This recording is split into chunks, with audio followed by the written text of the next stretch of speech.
এত না দিন দিন গুমরা হইতেছে, এত না দিন দিন যে খারাপ মহিলা যেটা আরো খারাপ হইতেছে, এটি আরো দেখতে আছে। ইসলাম আমরা থেকে সরে যাই গেতেছে। আমি মুসলমান দাবি করি, মুসলমানের তো আমার ভিতরে নাই। আমরা সুদ খাই, আল্লাহ কইছে খাইও না। আমরা মিছা কথা কই, আল্লাহ কইছে করো না। খারাপ চাইও না, আমরা বেশি করে চাই। আমি মুসলমান দাবি করি, আসলে আমার ভিতরে মুসলমান তো আছে না।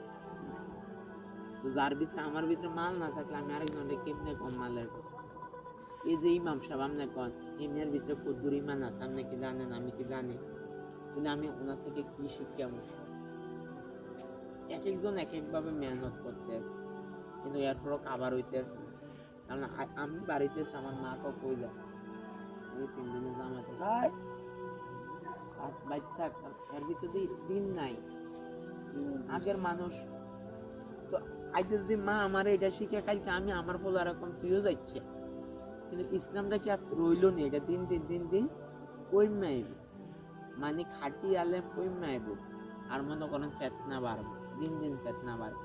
এতদিন শুনছি 8 রশি, কালকে ফেসবুকে ঢুকে দেয় 22 রশি। আমি 8 রশির একটা বন্ধু আছে আমার, তারা কইলে জিতারে এতদিন তুই ফেসবুকে দিলে 8 রশি, আমি ছবিও তুলে রাখছি। হ্যাঁ, তোর 8 রশি অন হয়ে গেল 22 রশি। ঘটনাটা কিতা চাই কষা কইতাছে, বন্ধু 8 রশির আঘাত দিয়া বারেন ডাডার একটা 22 রশি, মানে 8 রশি সামনা ডার একটা 22 রশি। এই চান দেখি তো 22 রশি বিশ্ব জাকের মন্দির নেই। আমি যা তুলে রাখছি এতদিন লেখা দিয়েছি, ঠিক আছে? আমি তো বলে মনে হয় এত দিয়েছি, না এটা 22 রশি আছে। যেমন মসজিদ রয়েছে 8 রশি, এই জায়গাটা হয়েছে 22 রশি। আর মনে তোরা 70-80টার ভিতরে যাবে রশি।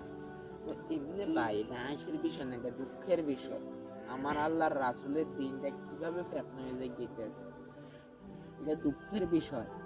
আমি ভাবতেছি না, আমরা দরকার ছিল মানে নিঃশ্বাসে নিঃশ্বাসে মানুষকে বোঝানো, কিন্তু কাবার হয় না। আমি দিন লুয়ে ফিরে যাই গেতেছি, আমার বউ, আমার মা, আমার ছেলে, আমার বাড়ি, আমার গাড়ি, আমার জমি, আমরা আমার করতে করতে কিন্তু আমার অরিজিনাল জিনিসটা আমি হারাই লেতেছি। আমার যে আখিরাত এবারে আমি ভুলে লেতেছি। আমি কোন দিন ভাবলাম যে কবরটা নিয়ে আধা ঘন্টা চিন্তা করে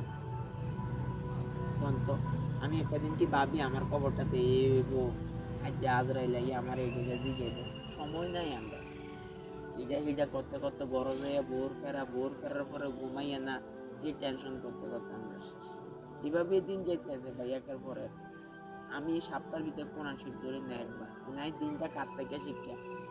আল্লাহ রাসূল বলছে তুমি এটা চাও, আমি না এটা চাও, এটা